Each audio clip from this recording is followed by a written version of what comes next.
నమస్కారం. ధర్మ సందేహాలు కార్యక్రమానికి స్వాగతం. మన నిత్యం ఎన్నో కార్యక్రమాలు చేస్తూ ఉంటాం, మన సంస్కృతిని బట్టి, సాంప్రదాయాలను బట్టి.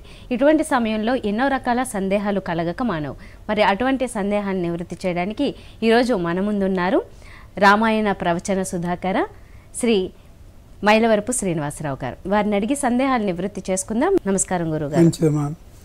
గురుగారు, ముందుగా ఎంతోమంది జాతకాలని నమ్ముతూ ఉంటారు.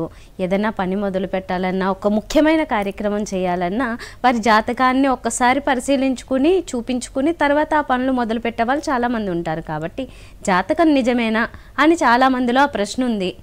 ఒకసారి వివరిస్తారా? శాస్త్రం ఎప్పుడూ సరైందే, దాన్ని పరిశీలించే వ్యక్తి మాత్రం సరైన వాడు కానప్పుడు ఇట్లాంటి అనుమానాలు వస్తాయి. జ్యోతిషం అబద్ధం కాదు. ఇవాళ ఉందనుకో, వృషభంలో కుజగురువులు ఉన్నారు, సింహంలో రవి శుక్రులు ఉన్నారు, బుధుడు వక్రీకరించి ఉన్నాడు, కన్యలో కేతు ఉన్నాడు. ఈరోజు ఉత్తరాషాఢ నక్షత్రం ఉదయం 10 గంటల 11 నిమిషాల వరకు ఉంది కాబట్టి చంద్రుడు మకరంలో ఉన్నాడు, కుంభంలో శని వక్రీకరించి ఉన్నాడు, మీనంలో రాహు ఉన్నాడు. ఇన్ని కల్పించగలమా? ఏదైనా ఒక అబద్ధం అయితే ఇన్ని కల్పించగలవా? అంచేతనే అలా 2 గీతలు గీసి దాన్ని 4 భాగాలుగా చేసి, మళ్ళీ కిందిగా 2 గీతలు గీసి దాన్ని మళ్ళీ 4 భాగాలుగా చేసి, మళ్ళీ అలా చేసి 4 భాగాలుగా చేసి మేషం, వృషభం, మిథునం అంటూ ఇలా 12 ఏర్పాటు చేస్తారు. జ్యోతిషం ఏమాత్రము అసత్యం కాదు. ఎందుకు అంటే మనం పలక మీద ఏదైనా రాసేసినట్టయితే చెరిపేయచ్చు, ఆకాశంలో ఉన్నటువంటి దాన్ని మాత్రం మనం చెరపలేం. ఈ కనిపించే మేషం, వృషభం, మిథునం, కర్కాటక ఇవన్నీ ఆకాశంలో ఆ రూపాలతో కనిపిస్తాయి. రేపు రాబోయే భాద్రపద మాసంలో శుద్ధ చతుర్థి నాడు ఖగోళ దృష్టితో ఒకసారి ఆకాశంలో చూస్తే తూర్పు ఉత్తరాలకి మధ్యగా ఉండే ఈశాన్యపు దిక్కులో నేల మీద చుక్కల్ని పెట్టి ఎలా అయితే అమ్మ అలా కలిపి ముగ్గుగా వేయడాన్ని నేర్పిందో అలా నక్షత్రాల వరుసలన్నింటినీ కనిపిస్తే గజ ముఖం కనిపిస్తుంది. అంచేతనే ఆయన గజ ఆననుడు అన్నారు. ఆ పక్కన ఇలా 2గా కనిపిస్తాయి. ఆ చుక్కల్ని కలిపితే ఆ చేటల్లా కనిపించే చెవుల కారణంగా శూర్పకర్ణుడు అన్నారు. అలాగే వెళ్ళి వెళ్ళి వెళ్ళి మామూలుగా చూస్తే ఆ పాదాల దగ్గర ఎలుకల్లా కనిపిస్తాయి నక్షత్రాల వరుస. విశాలమైనటువంటి ఆకాశంలో కొన్ని మాత్రమే నక్షత్రాలతో కనిపించి వినాయకుడికి బొడ్డు అన్నట్టుగా కనిపిస్తాయి. ఎంత చిత్రం! ఏ విధంగానూ మార్చడానికి వీల్లేని అమోఘమైన రూపాలని హిందూ దేవతలు మాత్రమే చెప్పగలరు. 1, 2 జ్యోతిషం అసత్యం కాదని నిరూపించేందుకు ఆకాశమే మనకి ఆధారం. దాని కారణంగానే పండుగలు వస్తున్నాయి. రేపు శ్రావణ పూర్ణిమ అలాగే కనిపిస్తుంది. ఒక కాల్ తీసుకుందాం గురుగారు. హలో హలో హలో, శుభోదయం. శుభోదయం అండి. మీ పేరు? నా పేరు సుబ్బలక్ష్మి, రాజమండ్రి నుంచి మాట్లాడుతున్నానమ్మా. అడగండి, మీ ప్రశ్న ఏంటో గురుగారు. గురుగారు నమస్కారం అండి. నమస్కారం. పదాభివందనాలు గురుగారు. నమస్కారం. అది ఒక సందేహం గురుగారు. ఋషి అంటే ఎవరు? ఋషి అని ఎవరికంటారు? ఋషిపీఠం అంటే ఏమిటి? అది తెలియపరచవలసిందిగా కోరుతున్నాను గురుగారు. చాలా సంతోషం అండి. దర్శనాద్ ఋషి, దర్శనాద్ ఋషి. దర్శనే రు అంటే రకారుకారాలు కాదు, అరికారు. నేను ఇక్కడ కూర్చున్నాను, ఆ గోడ వరకు కనిపిస్తుంది. నేనే కాదు, ఎవరు కూర్చున్నా అంతే, అంతవరకు కనిపించదు. ఇక్కడ మనం ఉన్నాం, వెనుక జరిగిన క్షణం వరకు ఏం జరిగిందో మనకి తెలుసు, ఆ మీద జరిగేది ఏమిటో తెలియదు. ఋషులు ఉన్నారే, వాళ్ళు అలాంటి వాళ్ళు కాదు. ఎక్కడి వరకు మనకి మామూలుగా భౌతికంగా కనిపిస్తుందో దాని వెనుక ఉన్నది కూడా చూడగలరు, మధ్యలో ఏది అడ్డున్నా. ఇప్పటి వరకు జరిగినటువంటి విషయం మాత్రమే మనకి తెలిస్తే ఇక మీద జరగబోయేది ఏమిటో కూడా చెప్పగలిగిన కంటి దృష్టి కలిగిన వాళ్ళు దర్శనాద్ ఋషి. అంచేతనే ఆ కమండలంలో జలం వేసుకుని మంచి కోపం వచ్చినప్పుడు టప్పుని చెప్పిస్తూ ప్రతి ఋషి, నువ్వు పూర్వజన్మలో ఇది, ఈ జన్మలో ఇది, ఇప్పుడు నేను శపిస్తున్నాను, తర్వాత ఈనాటికి నువ్వు మళ్ళీ తిరిగి ఈ రూపంతో రాబోతావు అని 3 విశేషాలని చెప్తాడు. వెనుక, ప్రస్తుతం, రాబోయే జన్మ. అది ఋషి దర్శనం అంటే. ఋషులు అలా చూస్తారు. అంతేకాదు ఆకాశంలో మనం చూస్తే ఏమీ కనిపించదు. ఆకాశం అవకాశ శూన్య, అది పూర్తిగా శూన్యంలా కనిపిస్తుంది. కాదు, ఆకాశంలో ఏముందో దాంట్లో కూడా పరిశీలించగలిగిన అంతటి అమోఘమైన దృష్టి, లోతు, దర్శన శక్తి ఉన్న వాళ్ళని ఋషులు అంటారు. ఎక్కడ చూసినప్పటికీ వాళ్ళ దృష్టి సామాన్యమైంది కాదు. అభింధనం విద్యుత్, నీళ్ళలోంచి విద్యుత్ వస్తుందిరా అని చెప్పాడు. అబ్బో మేము కనుక్కున్నామని అప్రాచ్యుడు అంటాడు. సిగ్గులేదు వాడికి, వాడి మాట నమ్మేమనికి బుద్ధి లేదు. నీళ్లలోంచి విద్యుత్ వస్తుందని మొట్టమొదటి చెప్పింది తర్కశాస్త్రజ్ఞుడు మహానుభావుడు. గాలిలోంచి విద్యుత్ తీయచ్చు, నేలలోంచి తీయచ్చు, పంచభూతాల నుంచి విద్యుత్ వస్తుందని చెప్పారు వాడు. అంచేతనే మనం వేళ విద్యుత్తును తెచ్చుకోగలుగుతున్నాం. ఇలా సర్వ విశేషాలని చెప్పగలిగిన అమోఘమైన దృష్టి శక్తి వాళ్ళకి కేవలం వచ్చింది దేని ద్వారా అంటే దర్శనే, అంతటి దర్శనం. ఈ ఋషులందరూ కూర్చునేటటువంటి ఏ వేదిక ఉంటుందో దాన్ని ఋషులందరూ కూర్చునే పీఠం అంటారు. ఒక ఋషి కూర్చున్నా కూడా దాన్ని ఋషి పీఠము అని అంటారు. గురుగారు, జాతకాల గురించి మనం ఇందాక మాట్లాడుకున్నాం. మరొక కాల్ తీసుకుని కంటిన్యూ. హలో హలో, నమస్కారం. నమస్కారం గురువు గారికి. నమస్కారం అండి. మీ సందేహం అడగండి.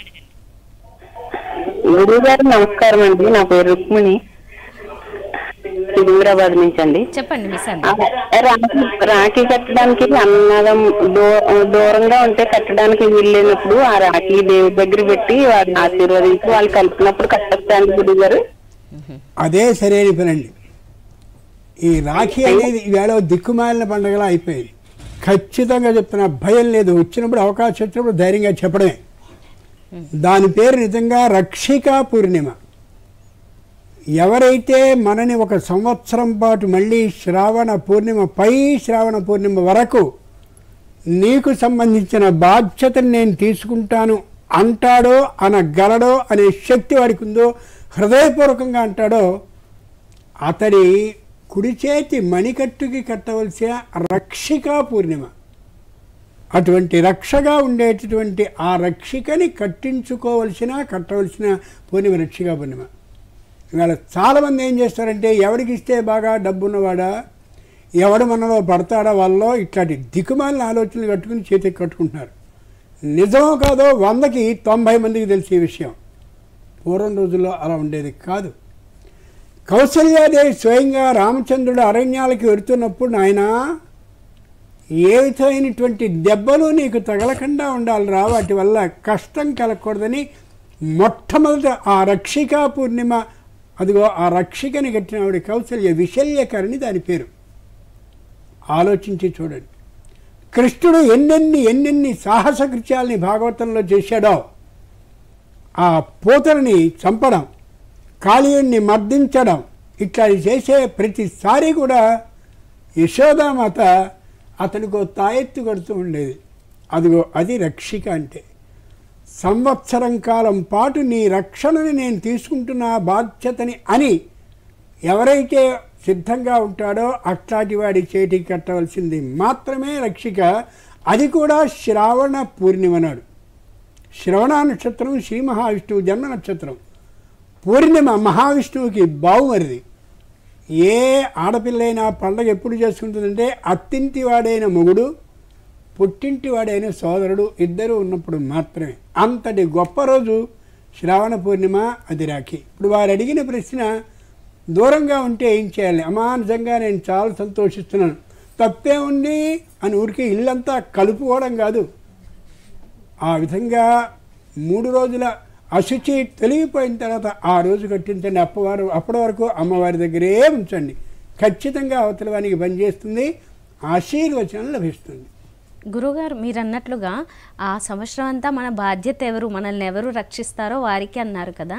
ఈ విషయం గురించి ఇది వరకు విన్నప్పుడు నేను ఇది కేవలం అన్న చెల్లెలు లేకపోతే అక్క తమ్ముళ్ళ బంధంగా కాకుండా మనల్ని రక్షించే వాళ్ళు, అంటే అది భర్త కావచ్చు, తండ్రి కావచ్చు, ఎవరికైనా కట్టచ్చు అనేది ఎప్పుడో విన్నాను. అది నిజమేనా? భర్త ఖచ్చితంగా రక్షించడానికి సిద్ధపడే మంగళసూత్రాన్ని కట్టాడు కాబట్టి వాడికి కట్టాల్సిన అవసరం లేదు. వాడి మీద అనుమానం ఉంటే కట్టుకుంటే మనం ఏం చేయగలిగింది లేదు.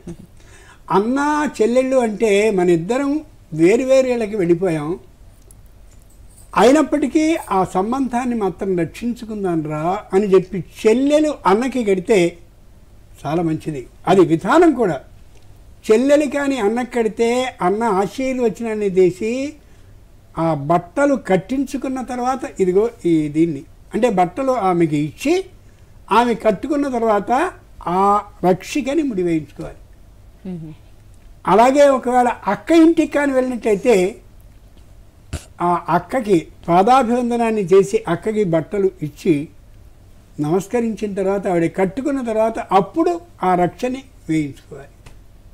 అన్నా చెల్లి బంధం ఏమాత్రం తప్పు కాదు, చాలా నిజమైనది. ఈయన భక్తో బలిరాజా దానవేంద్రో మహాబల తేన త్వాచ రక్షామి రక్షే మా చల. మహానుభావుడైనటువంటి బలిచక్రవర్తికి స్వయంగా సోదరి కట్టింది, నా రక్షణ బాధ్యతను నువ్వు తీసుకో అని అర్థం వచ్చేలా చెప్పడం కాదు, అలా వచ్చేలా. గురుగారు ఇందాక అడిగినట్లుగా జ్యోతిష్యం గురించి మాట్లాడారు. అప్పుడు జ్యోతిష్యానికి సంబంధించింది వేదాలలో లేదు, వేదాంగాలలో ఉందన్నది ఏదో విన్నాను. ఏంటి తేడా? వేద అంగము వేదం నుంచి వేరేది ఏం కాదు. శిక్షా వ్యాకరణం ఛంద జ్యోతిషం నిరుక్తం తదా కల్పశ్చేతి షడంగాని. వేదానికి 6 విభాగాలు ఉన్నాయి. శిక్ష, వ్యాకరణం, ఛంద, నిరుక్తం, 5వది జ్యోతిషం. జ్యోతిష్సు అంటే ఆకాశంలో కనిపించే గ్రహం, ఆకాశంలో ఉండే నక్షత్రం, వాటికి సంబంధించిన సర్వశాస్త్రాన్ని చెప్పేదేదో అది జ్యోతిషం. అంచేత ఖచ్చితంగా అది నిజం. వేదంలో అంగం అంటే వేదమే కదా, వేదంలో 5వ విభాగం ఇది. అంచేత దాని నుంచి వచ్చింది, అనుమానం లేదు. గురుగారు, ఇప్పుడు చాలామంది వాళ్ళ కుటుంబాల్లో ఒక 150 మంది వరకు ఉంటారు అనుకుంటే, ఆ 150 మందిలో ఎవరో ఒకరు ఎక్కడో ఒక చోట మరణించడం అనేది జరుగుతూ ఉంటుంది. మరి అలాంటప్పుడు అదంతా కూడా అందరికీ వర్తిస్తుంది, ఆ అమ్మాయిలు లేకపోతే ఇది అందరూ పాటించాలంటే కష్టం అవుతుంది కదా? ఇది మంచి ప్రశ్న. అంచితనే పూర్వం రోజుల్లో 3 తరాలు అయిన తర్వాత కుండ పగలగొట్టుకోవడం అనే మాట అనేవారు. 3 తరాల వరకంటే తండ్రి, తాత, ముత్తాత అయిన తర్వాత ఇక మీకు మాకు పురుళ్ళు పుణ్యాలకి సంబంధించినటువంటి ఈ అశుచి మైలు పట్టడం అనేది ఉండదు అని ప్రత్యేకంగా చెప్పేసుకునేవారు. మనం మామూలు తర్పణాలు ఇచ్చేటువంటి సందర్భంలో కూడా మమ పిత్రే, అలాగే మమ పితరం, మమ పితామహం, మమ ప్రపితామహం అంటే తండ్రి, తాత, ముత్తాత వరకే మరణించి ఉన్నట్లయితే వారికి ఇస్తాం. అంచేత 150 మంది అన్నారు, మాది పెద్ద కుటుంబం అండి, అబ్బో భారతం అంత కుటుంబం ఉంటుందండి మాది అని. అంచేత మామూలుగా అడిగినట్టయితే ప్రతిసారి నేను 10 రోజులు పడుతూ ఉంటానంటే నీ బతుకు మొత్తం అంతా కూడా ఇదే సరిపోతుంది, ఇంక మళ్ళీ ఇంకో ఉండదు. ఓ పిచ్చి అవుతుంది దొరికిందిరా పట్టేదని చెప్పి ప్రతివాడు మనకి ఫోన్ చేసి వేళ వెంకయ్య ఆ రోజు పుల్లయ్య అని చెప్తూ ఉంటే జీవితంలో ఇంకో పని చేసుకోవాలి, ఇదే సరిపోతుంది. అంచేత 3 తరాల వరకు మాత్రమే పట్టాలి, మిగిలిన తరాలు పట్టాల్సిన అవసరం లేదు. తాత, ఆ తాతకి సంబంధించిన పిల్లలకి పిల్లలు ఇలా ఉంటుంటే అందరినీ పట్టాల్సిన అవసరం లేదు, అంతవరకే. ప్రత్యేకంగా ఒక గుండ్రమైన, మనం ఆంగ్లంలో సర్కిల్ అంటేనే అట్లా చేసుకుని అంతవరకే తప్ప మొత్తం అందరి అశుచి కార్యక్రమాలని మనం పట్టాల్సిన అవసరం లేదని శాస్త్రం చాలా తెలివితేటలుగా ఆలోచించి చెప్తుంది. శాస్త్రం ఎదుటివారి యొక్క సౌకర్యాన్ని చూసుకుని మరీ చేస్తుంది. అంత గొప్పదైంది శాస్త్రం. చేత ఇంత పెద్ద భారతం అంత కుటుంబం మాకుంది కాబట్టి నేను అస్తమానం పడతానంటే నీ వెర్రి చేదస్తం పిచ్చి తప్ప ఇంకోటి ఇంకా అని. గురుగారు, ఒకప్పుడు మాతృస్వామ్య వ్యవస్థ ఉండేది అనేవారు. అప్పుడు ఈ వేదాలు లేకపోతే ఇటువంటి క్రతువులు నిర్వహించాలి అనేది మనకి చెప్పబడలేదా? ఎందుకంటే ఇప్పుడు ఏదైనా చేయవలసి వస్తే అది మగవారు ఆచరించాలి, కానీ ఆడవారికి ఎక్కువగా అవి రావు సాంప్రదాయాలు ఇటువంటివి వారికి చెయ్యాలని చెప్పబడలేదు, అందుకు అడుగుతున్నాను. ఈ మాతృస్వామ్య వ్యవస్థ, పితృస్వామ్య వ్యవస్థ ఇవన్నీ కొత్త కాలపు కోతలు. పూర్వం సంపూర్ణంగా స్త్రీకే సంపూర్ణాధికారం ఇచ్చారు. ఆవిడ లేందే ఏ పని లేదు. పురుషుడు అక్కడ కూర్చున్నాడా అంటే ఆచమనాన్ని అలా నీరు పోయవలసిన బాధ్యత స్త్రీదే. ఎంత గొప్ప ఇది ఇచ్చారు. బాబో ఆడవాళ్ళకి మమ్మల్ని వంటింటి కుందేళ్ళు చేసేసారు. సీత ఎప్పుడైనా వంట వండడం చూసామా? ద్రౌపది వంట వండడాన్ని చూసామా? ఎక్కడైనా ఉందా? వాళ్ళని ఎప్పుడైనా వంటింటి కుందేళ్ళుగా ఉంచారా? సీతాదేవికి అమోఘమైనటువంటి ప్రావీణ్యం ఉంది కాబట్టి ఆవిడ యుద్ధాన్ని చేయడానికి కూడా సిద్ధంగా ఉంది ఆవిడ. అంతేకాదు బంతి ఆట ఆడుతున్నటువంటి ఆ నెపంతో 5,000 మంది బలిష్ఠులైనటువంటి వాళ్ళు ఏమాత్రమూ తేలికగా కాకుండా బలంగా నడిచేటటువంటి పెద్ద భోషాణం లాంటి పెట్టుంటే ఆ పెట్టె మీద శివధనుస్తుంటే దాని కిందికి వెళ్ళిన బంతిని ఇలా జరిపి తీసింది. అంతటి బలిష్ట విధానం కలిగింది ఆవిడ. సత్యభామాదేవి యుద్ధాన్ని చేయడానికి వెనకాడదు. సత్యభామ మాత్రం చంపలేదు వాడిని, నరకాసురుడిని. ఇది ఒక కొత్త చిత్రమైన భాష. ఖచ్చితంగా శ్రీకృష్ణుడే కొట్టాడు. సత్యభామ తనకి యుద్ధం తెలుసునని నేర్పే అవకాశాన్ని కృష్ణుడు ఇవ్వడం కోసం అలా చేశాడు. అలాగే ద్రౌపది నాహం వరయామి సూతం, నేను వాడిని వరించను అని అనడమే కాకుండా మత్స్యంత్రాన్ని కొట్టడానికి కూడా తగిన శక్తిమతి ఆవిడ. స్త్రీల గురించి దురదృష్టవశాత్తు స్త్రీలకి తెలియకపోవడం కారణంగానే వాడికి తిప్పలన్నీ వస్తున్నాయి. అదే పురాణాలు ఏం నచ్చవండి నాకు, నీకేం తెలిసిన నచ్చవు, నీకు తెలిస్తే నచ్చుతాయి. తెలుసుకోవుగా, తెలుసుకోవాలని ఆలోచన లేదుగా, ఎందుకు నచ్చుతాయి? కొద్దిగా దృష్టి దాని మీద పెట్టుకు చూస్తే బాగుంటుంది.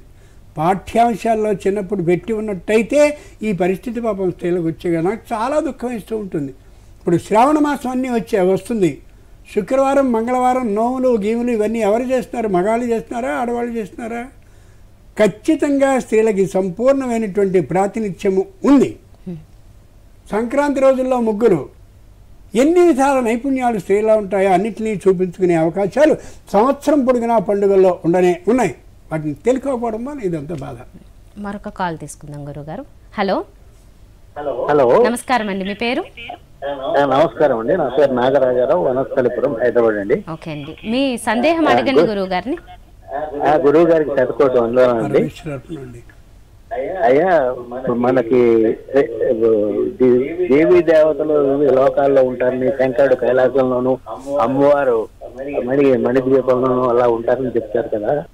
కానీ శ్రీమన్నారాయణుడు వైకుంఠంలోను, శ్రీకృష్ణుడు పాలపుంతలోను, గోలోకంలో శ్రీకృష్ణుడు ఉంటున్నట్టు చెప్తారు. ఇవన్నీ ఒకే రూపాంతరాలా, లేకపోతే వీటికి ఏమన్నా వివిధ దేవీ దేవతలుగా భావించాలా?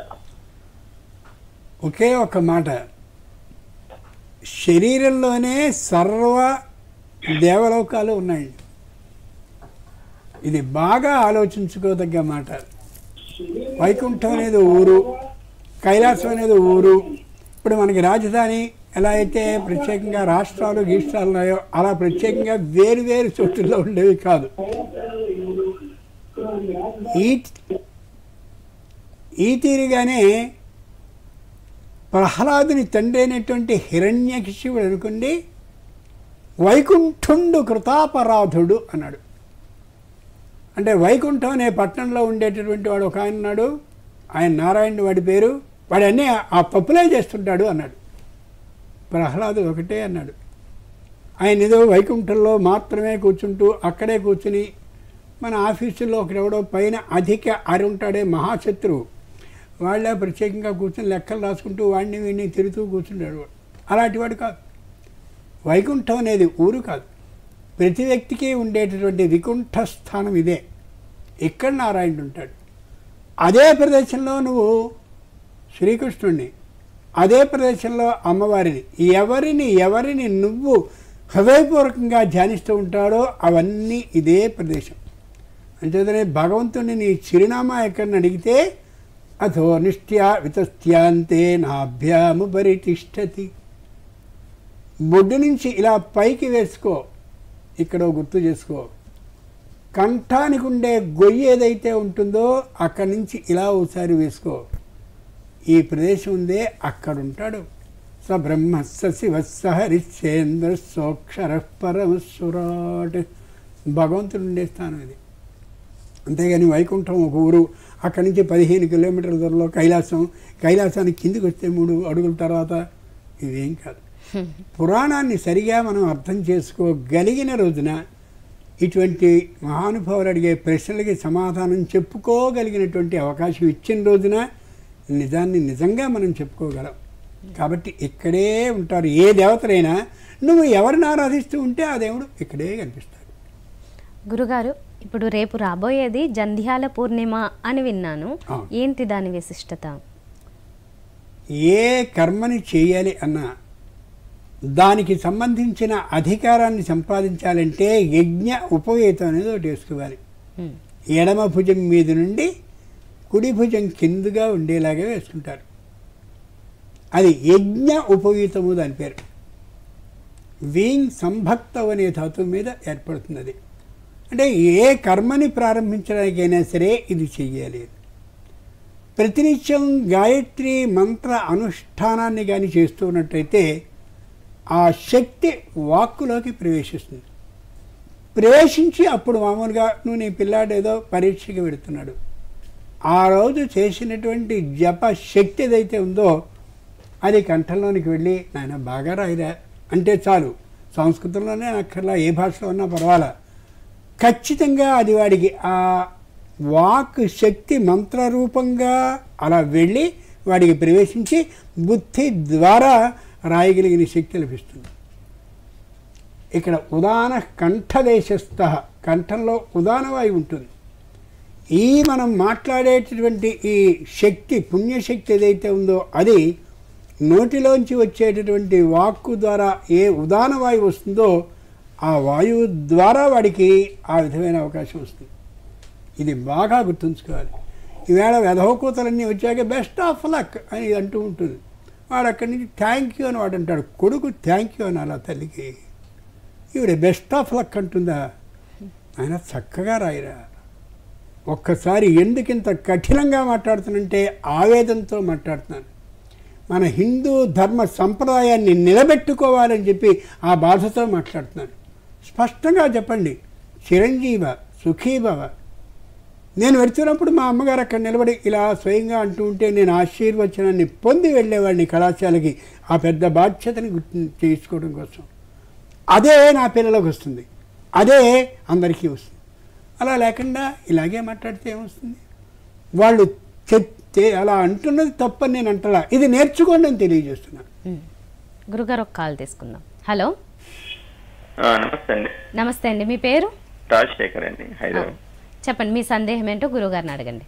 గురుగారు నమస్కారం. నమస్కారం. శ్రావణ బహుళాష్టమి అర్ధరాత్రి రోహిణి నక్షత్రంలో శ్రీరమన్ శ్రీమన్నారాయణ పరిపూర్ణమైన శ్రీకృష్ణుడిగా అవతరించిన పర్వతం శ్రీకృష్ణ. అయితే ప్రశ్న ఏంటంటే బలరాముడు జన్మ వృత్తాంతం చెప్పండి. బలరాముడు వీళ్ళిద్దరు గురువైన సాందీప్ ముని గురించి నాకు తెలియజేయండి. ఇక్కడ చిత్రం జరిగింది. ట్రాన్స్ప్లాంటేషన్ ఆఫ్ ది బ్రీడ్ అంటారు ఈవేళ. ఇక్కడ ఉండేటటువంటి ఆ పిండ రూపంలో ఉండే జీవశక్తిని మరో గర్భంలోనికి ప్రవేశపెట్టడం మేమే చెప్పాం అన్నారు ఈవేళ విజ్ఞాన శాస్త్రజ్ఞులు. మీరు కాదు నాయన, ఇప్పటి వరకు మీరు కాదనే విషయాన్ని చెప్పలేదు కాబట్టి మేమే మనగాళ్ళం అని అనుకుంటున్నారు.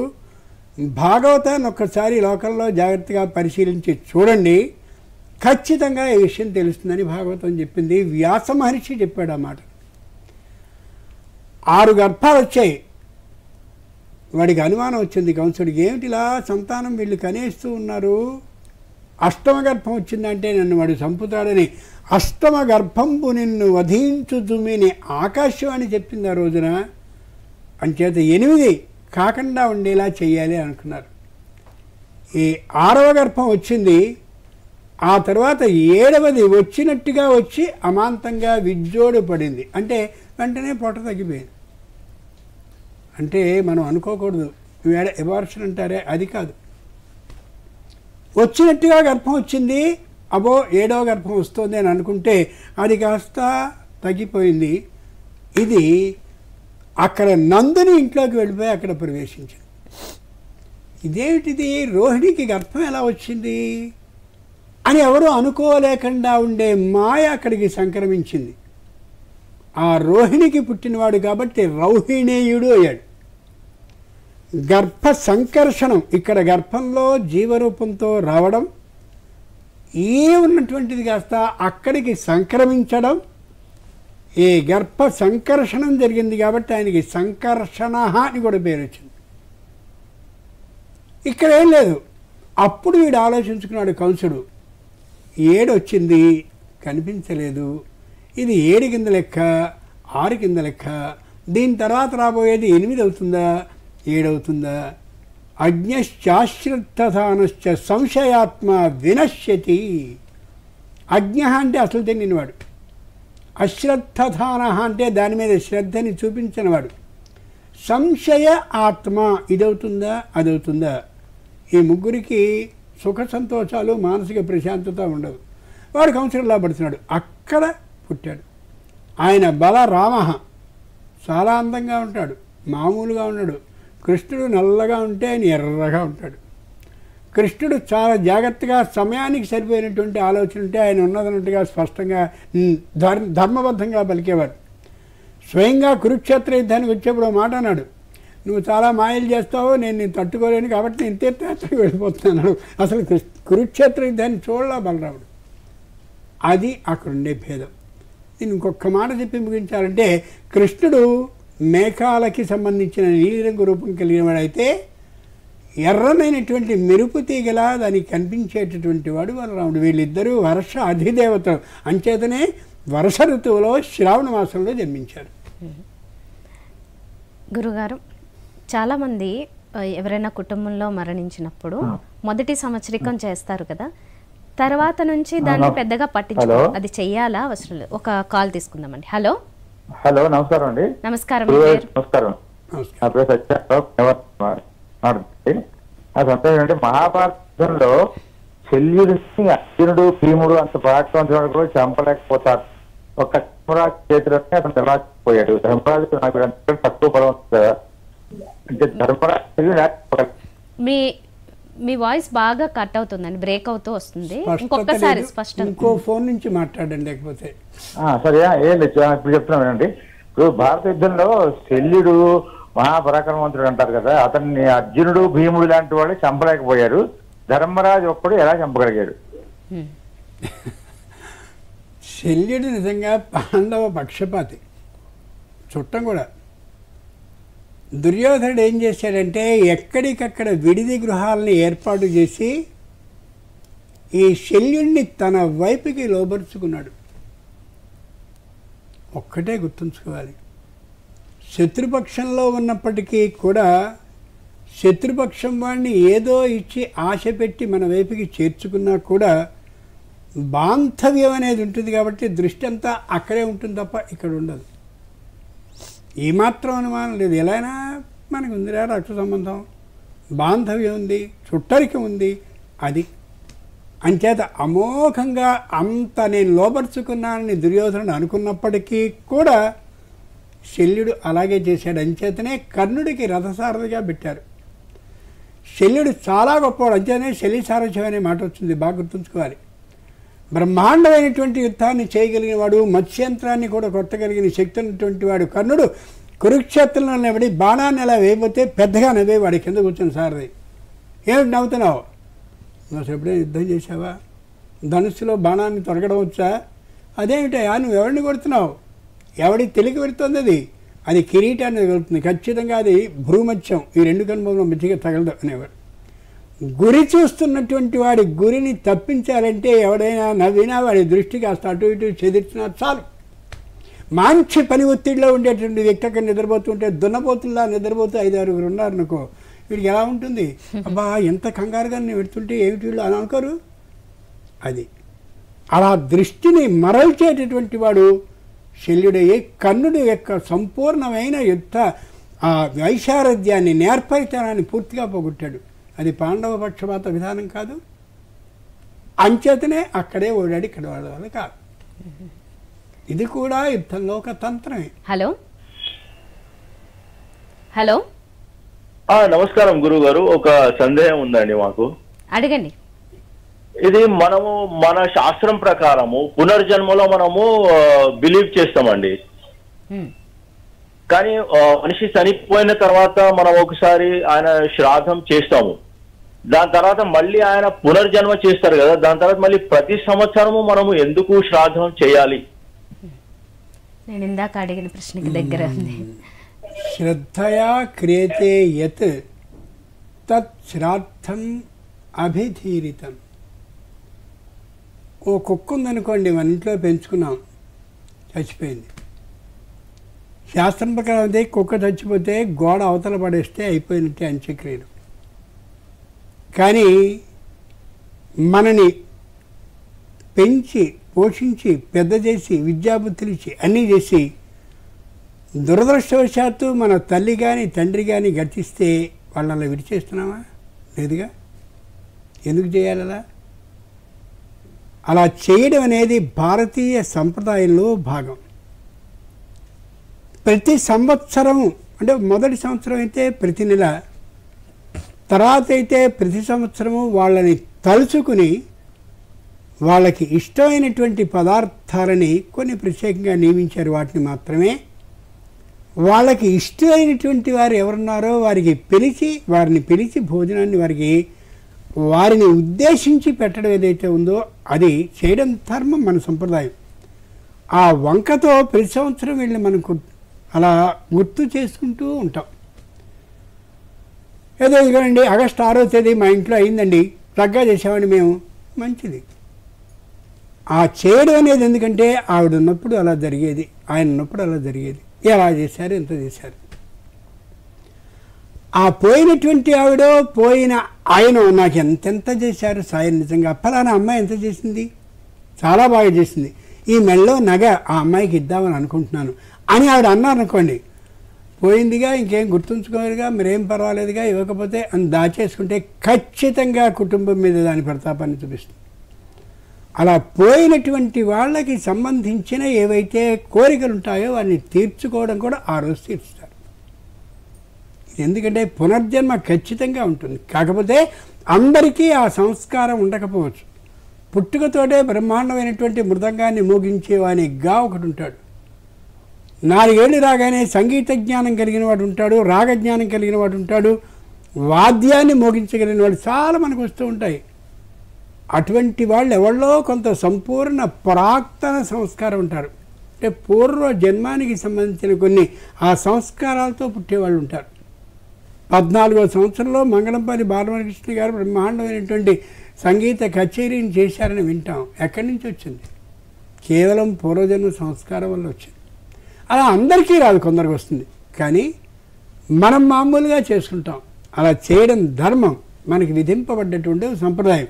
మిగిలినటువంటి జంతువులు, మృగాలు, పశువులు, పక్షులకి ఇవేమి ఉండవు, మనుష్య జాతికి మాత్రమే ఉంటుంది. పాటించి తీరాలి. మరొక కాల్ అండి. హలో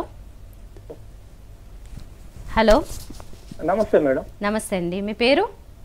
నా పేరు హేమంత్ కుమార్ మేడం, వరంగల్ నుంచి మాట్లాడుతున్నాను. ఓకే, మీ సందేహం అడగండి గురువు గారిని.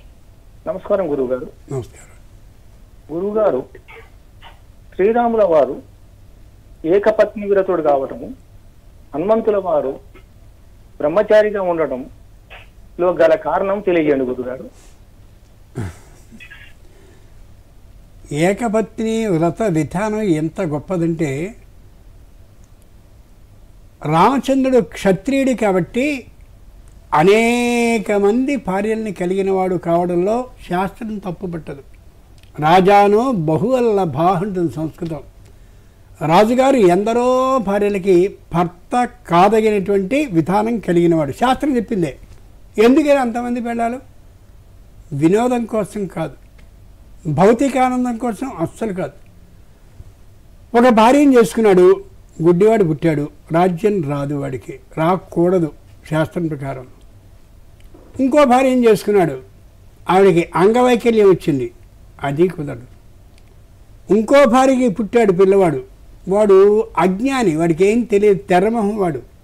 అంచేత ఎవరు ఉత్తమ రాజ్య విధానాన్ని స్వయంగా భరించగలిగిన శక్తి, తెలివితేటలు కలిగిన వాడు అవుతాడో అలాంటి వాడు ఇందరిలో ఎవరో ఒకరికి కలకపోతారా అనే ఉద్దేశంతో అలా ఉంచాలన్నారు. అంత అవకాశం ఉన్నా సీతమ్మ మాత్రమే నాకు భార్యగా ఉండాలి అని ఎక్కడో తెలియనటువంటి చోటుకి సీతమ్మ ఎత్తుకుపోబడ్డా కూడా ఆవిడ కోసమే అలా ఉన్నాడు.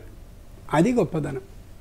ఆ రెండు, అసలు ఆవిడ వెళ్ళిన చోటు నీకు తెలియదు, ఆవిడికి రాముడు ఎక్కడున్నాడో కూడా తెలియదు.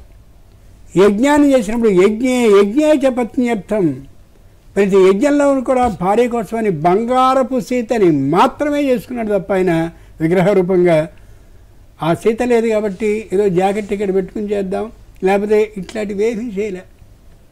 అది ఇక ఆంజనేయ స్వామి బ్రహ్మచారి అంటే పెళ్లి చేసుకునేవాడు అని అర్థం కాదు. బ్రహ్మణి చరతీతి బ్రహ్మచారి, కేవలం బ్రహ్మ పదార్థాన్ని మాత్రమే ధ్యానిస్తూ ధ్యానిస్తూ ధ్యానిస్తూ నా ఈ జీవితాన్ని ఆ బ్రహ్మ పదార్థం కోసమే అన్వేషణలో గడిపేస్తాననే వ్యక్తి ఎవరుంటారో ఆయన బ్రహ్మచారి. అంచేతనే ఆంజనేయ స్వామి రామచంద్రుడు అవతారం అంతా అయిపోయి ఆ పై వైకుంఠానికి వెళ్ళిపోతూ వచ్చాయి నాతో అంటే నేను రాను, ఎప్పుడూ నేను ఇక్కడే ఉంటాను, ఎప్పుడూ నీ రూపాన్నే తలుచుకుంటూ ఉంటాను, నువ్వే నాకు అంతే సర్వం, నేను ఇంకో రూపాన్ని చూడను, ఇంకో ప్రదేశానికి రాను అన్నాడు. బ్రహ్మ పదార్థాన్ని మాత్రమే భావిస్తూ ఉండే లక్షణం కలిగిన బ్రహ్మని చరతి ఎవరో ఆయన బ్రహ్మచారి. మనం మా బ్రహ్మచారి అంటే పెళ్లి కానివాడు అని అనుకుంటాం, పెళ్లి కానివాడు బ్రహ్మచారి కాదు. మరొక కాల్ అండి. హలో హలో హలో నమస్కారం. నమస్కారం అండి, నేను కావాలని రవేణి మాట్లాడుతానండి. గురువు గారికి నమస్కారం. ఇప్పుడు ఓం నమో నారాయణ అష్టాచర్య మంత్రం ఉంది కదా, దీన్ని ప్రతిరోజు 108 సార్లు జపించడం వల్ల కలిగే ఫలితం ఏంది, దీని అర్థం ఏం కూడా తెలియజేస్తారని కోరుతున్నాను. చిత్రం ఏంటంటే ప్రతిరోజు 108 సార్లు ఇది అష్ట అక్షరీ మహామంత్రం, 8 అక్షరాలు కలిగినటువంటి మంత్రం. ఓం నమో నారాయణాయ 8. ఈ మంత్రాన్ని 108 సార్లు అంత పొదుపుగా చేస్తే ఏ ప్రయోజనం ఉండదు. అక్షరానికి 1,00,000 చొప్పున కానీ చేయగలిగినట్లయితే, అంటే ఓం ఓం ఓం అని 1,00,000 కాదు, ఓం నమో నారాయణాయ అనే మొత్తం భాగాన్ని 1,00,000 చొప్పున చేస్తే 8 లక్షల పాటు కానీ చేస్తే అప్పుడు ఈ మంత్ర ఫలితం మనకి అనుభవానికి రావడం ప్రారంభమవుతుంది. అలా ప్రారంభమైనటువంటి స్థితిలో ఈ మంత్రం యొక్క శక్తి ఏమిటో మనకి అర్థమవుతుంది. అలా చేసినటువంటి వాడు చాలామంది ఉన్నారు కాబట్టి వాళ్ళందరూ ఆ మంత్ర శక్తి పొందగలిగారు. వినాయకుడు స్వయంగా పరీక్ష పెట్టబడ్డటువంటి సందర్భంలో ఎవరైతే సర్వ నదులలో నదాలలో జలాలలో అన్నిటిలోనూ స్నానం చేసి తన దగ్గరికి వస్తారో ముందుగా వారికి గణ ఆధిపత్యాన్ని ఇస్తాను అని అన్నప్పుడు సన్నని రూపం కలిగిన వాడు, నెమిలి వాహనంగా కలిగిన వాడు, వేగంగా ఎగరగలిగిన శక్తి ఉన్నటువంటి వాడు అని ఆ కుమారస్వామి చూస్తుండగానే రివ్వున ఆకాశానికి ఎగిరిపాడు. పెద్ద బొజ్జవాడు, పొట్టి కాళ్ళవాడు, పొట్టి చేతులవాడు, బరువైన శరీరం కలిగిన వాడు ఏం చేయాలో తెలియక అమ్మ దగ్గరికి వెళ్ళాడు. అమ్మ ఇతడి దుఃఖాన్ని చూసి ఆ పిల్లవాడి తండ్రి తన భర్త అయిన శంకరుని చూస్తుంది. అప్పుడు శంకరుడు పిలిచి ఓం నమో నారాయణాయ అనే అష్టాక్షరి మహామంత్రాన్ని స్వయంగా ఆ వినాయకుని చెవిలో ఉపదేశాన్ని చేశాడు. వాళ్ళిద్దరికీ లేదు, శివుడికి విష్ణువుకి భేదం ఉందనే మాట వాళ్ళిద్దరికీ తెలియదు, మనం తగిలిస్తున్నాం. వాళ్ళిద్దరినీ కలవకుండా ఎప్పటికప్పుడు ప్రయత్నం చేస్తున్నాం. శక్తి ఫలించాలి అంటే ఎన్ని మార్లు పఠించాలో భక్తి శ్రద్ధలతో అన్నిసార్లు చేసి తీరాల్సిందే. ఇది ఇంత గొప్పదైనటువంటి మంత్రం. కానీ 108 సార్లు మాత్రమే కాదు, వారు అలా పారాయణం చేస్తూ మొత్తానికి 8 లక్షల మార్లు అయ్యేలా లెక్కెట్టుకోవద్దు. బాగా లెక్క పెట్టుకుంటే దృష్టి నిలవదు. అంచేత అలా పారాయణం చేస్తుంటే 8 లక్షల మార్లు పారాయణం చేసిన తర్వాత ఆ ఫలితం అనుభవంలోకి వస్తుంది, అప్పుడు అర్థమవుతుంది, సిద్ధిస్తుంది. మరొక కాల్ అండి. హలో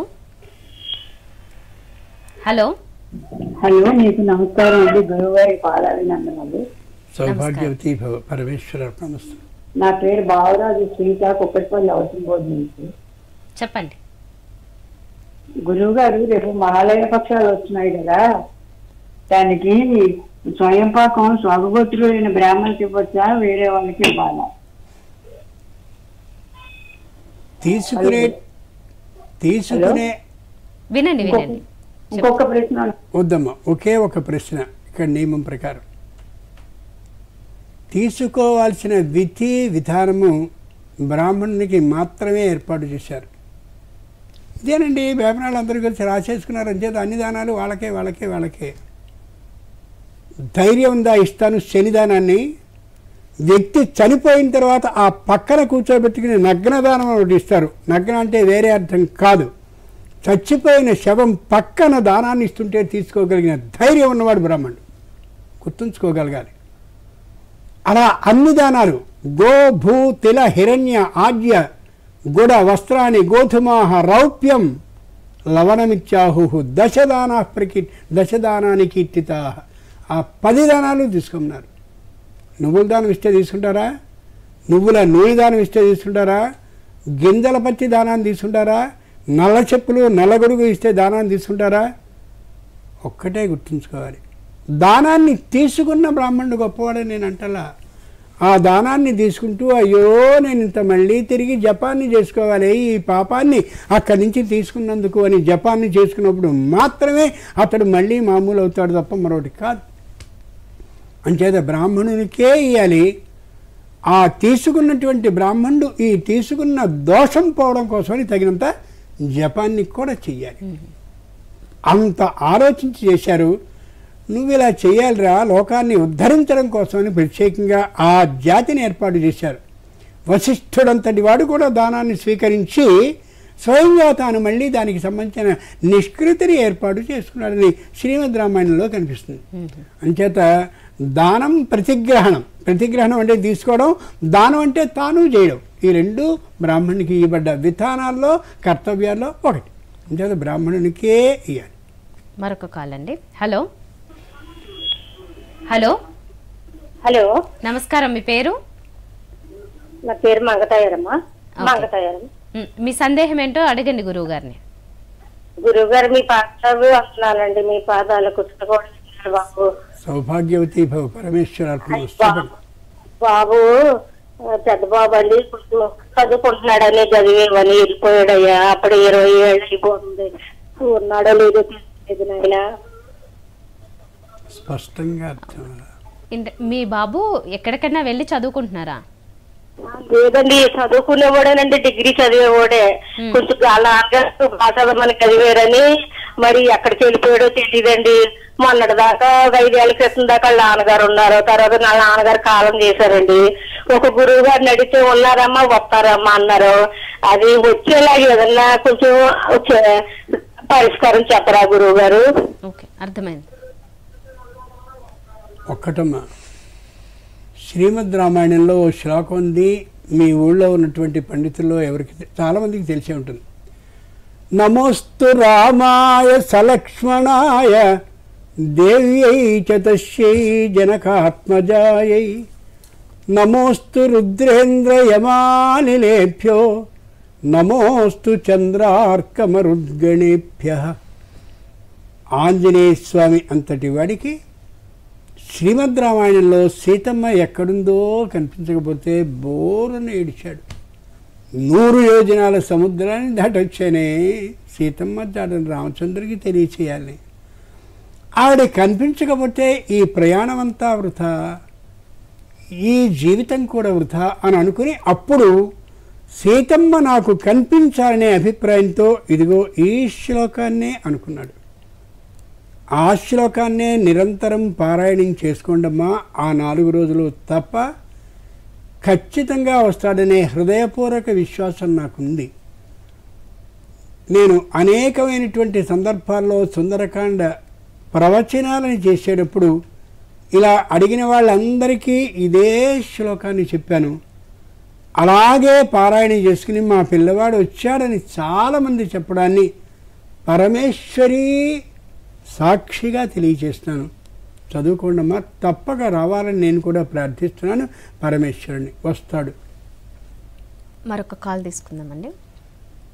హలో హలో హలో నమస్కారం.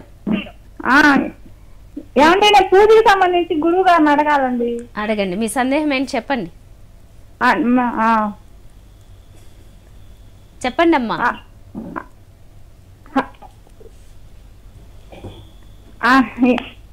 నేను 2 పూట్ల దీపారాధన చేసుకుంటానండి. మధ్యాహ్నం పూట భోంచేసి అంటే మాంసాహారం ఏదైనా తిని చెయ్యొచ్చా లేదా ఆ పూట ఆపి అని అడుగుదామని. వద్దమ్మా, మాంసాహారాన్ని స్వీకరించినప్పుడు వద్దు. మాంసాన్ని తింటేట శరీరం అంతా ఒక మత్తు వస్తుంది, నిద్ర వస్తుందిట. ఆ కారణంగా దృష్టి ఆ దీప ఆరాధన మీద ఉండదు. తొందరగా ఏదో వెలిగించేద్దాం, అమ్మయ్య అయిపోయేదిరా ఆయన అనే ఊహ కలుగుతుంది. ఎందుకు దీపాన్ని వెలిగించడం? నూనె ఖర్చు, ప్రయోజనం లేదు. అంచేత ఆపి సాత్వికమైనటువంటి ఆలోచనతో ఉన్నప్పుడు ఉదయకాలంలో చేయండి. భోజనం చేసి అది కూడా మాంసాహారాన్ని స్వీకరించి అస్సలు వద్దు వద్దు వద్దు. గురుగారు, ఇప్పుడు వృద్ధాప్యంలో లేకపోతే మనం ఇప్పుడు చెప్పుకుంటున్నట్లుగా రిటైర్మెంట్ తర్వాత కొందరు ఏం చేస్తే మంచిదని ఆలోచిస్తూ ఉంటారు. అంటే ఎటువంటివి వింటే బాగుంటుందని. అలాంటి సమయంలో రామాయణమా, మహాభారతమా, భాగవతమా, భగవద్గీత ఏది వింటే మంచిది లేదా చదివినా? ఒకటమ్మా, పూర్వం రోజుల్లో ఉద్యోగం ఇంకా చివరికి వస్తున్నాం, ఇంకా 5-6 ఏళ్లలో అన్నప్పుడే వాళ్ళు ఒక ప్రత్యేకమైన విధానానికి అలా మళ్ళేవారు. అంచేత వాళ్ళకి కొత్త ప్రశ్న పుట్టేది కాదు. మా ఇంటి వేలుపు, ఇలు వేలుపు, కులదైవం అదిగో ఆ రామచంద్రమూర్తి కాబట్టి శ్రీమద్ రామాయణాన్ని పూర్తిగా చదవాలి. రోజు ఇన్ని శ్లోకాలు చదవడమే కాదు, దాని అర్థాన్ని తెలుసుకోవాలి. ఒకటి నియమించుకునేవారు బుద్ధిలో. మా ఇలువేలుపు కృష్ణుడు, అంచేత భాగవతాన్ని చదవాలి. అదే తీరుగా మాకు ఇలువేలుపు శంకరుడు కాబట్టి శంకరుడికి సంబంధించిన ఏమున్నాయో అవి అని ప్రత్యేకంగా ఒక నియమాన్ని వాళ్ళకి వాళ్ళు బుద్ధితో ఏర్పాటు చేసుకునేవారు. 2, ఇంట్లో నాన్న ఏం చేస్తే పిల్లలు అదే చేస్తారు. మా నాన్న ఇక్కడ కూర్చుని రోజు పంచాయతీన అభిషేకాన్ని చేస్తూ ఉంటాడు కాబట్టి నేను కూడా నేర్చుకోవాలనే ఆలోచన 55 ఏళ్ల వరకు రాదు. ఇక 55 తర్వాత సంపాదించాంగా చాలు, అంతకు మించి ఇంకెక్కడికి తృప్తి ఉంటుంది అని అనుకున్నప్పుడు ఆ దృష్టి కలుగుతుంది. అంచేత మనం మన పిల్లలకి ఆదర్శంగా నిలవడం కోసమైనా సరే ఓ పూజలంటూ ఏర్పాటు చేసుకుని ఇంట్లో పెట్టుకుని మా పిల్లలు నన్ను చూసి నేర్చుకోవాలి అనే తీరులో ఉండాలి. రే నువ్వు రేసి చేయి, వద్దు నువ్వు చేయి, నువ్వు లే, ఎందుకు ఇలా ఆలస్యం ఏమనకూడదు. మనని చూసి వాడు నేర్చుకునేలాగా చేస్తూ ఉంటే ఓహో ఇలా చెయ్యాలి అని. చచ్చిపోయిన తర్వాత మా నాన్న ఇలా చేస్తూ ఉండేవాడండి, నాకు అంబలేదండి, తప్పు. ఆయన బతికుండగానే ఆ విధానాన్ని నేర్చుకున్నట్టయితే ఇట్లాంటి అయ్యో జీవితంలో ఏం చేయాలో తెలియడం లేదు అనే బాధ అసలు పుట్టదు. చాలామంది వృత్తుల్ని నేను వేళ చూస్తున్నాను.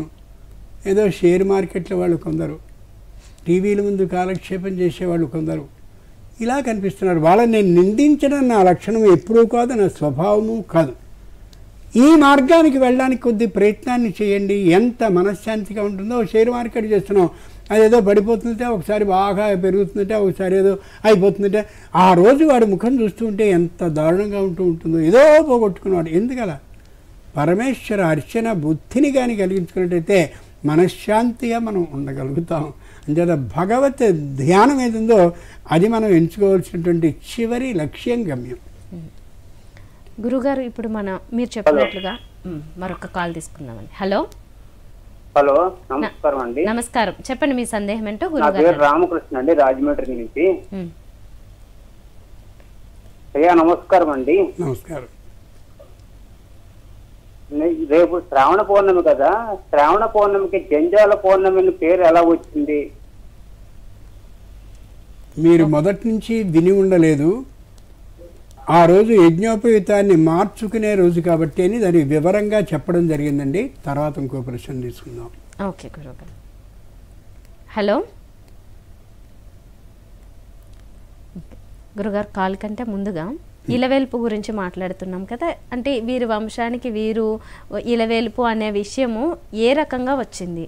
తండ్రి దగ్గర నుంచి వస్తుంది. మా ఇంట్లో వెంకటేశ్వర స్వామిని మేము ఆరాధిస్తూ ఉంటామండి. ముత్తాత, తాత, తండ్రి అలా చేస్తున్నామని. మంచిదే.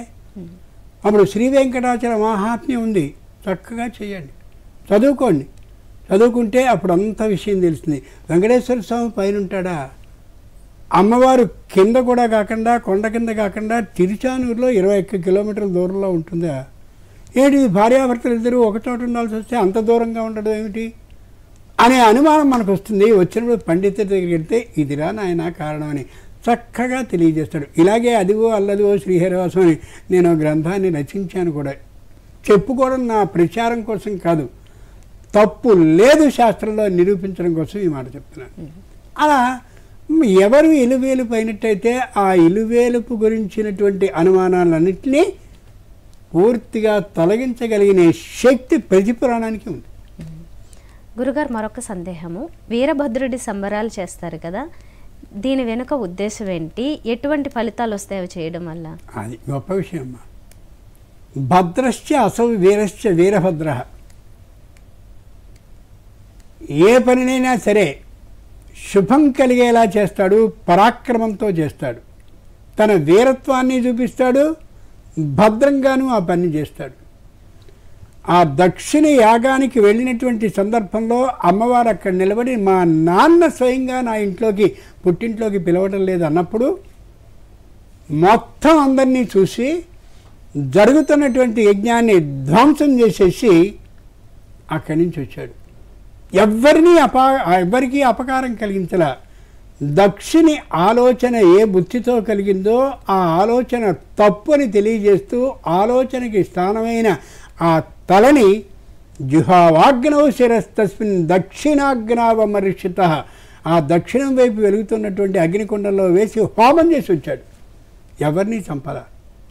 అట్లా భద్రంగా ఉండేలాగాను పరాక్రమంతోనూ చేశాడు. కాబట్టి వీరభద్ర, వీరుడు భద్ర విధానాన్ని పాటించినవాడు. కాబట్టి భద్రశ్చాసౌ వీర, వీరశ్చాసౌ భద్ర, వీరభద్ర అయ్యాడు. ధన్యవాదాలు గురువుగారు. ఇప్పటివరకు మీ విలువైన సమయాన్ని కేటాయించి చాలామంది ధర్మ సందేహాలు నివృత్తి చేయడంతో పాటు నాకున్న సందేహాలను కూడా నివృత్తి చేశారు. ధన్యవాదాలు.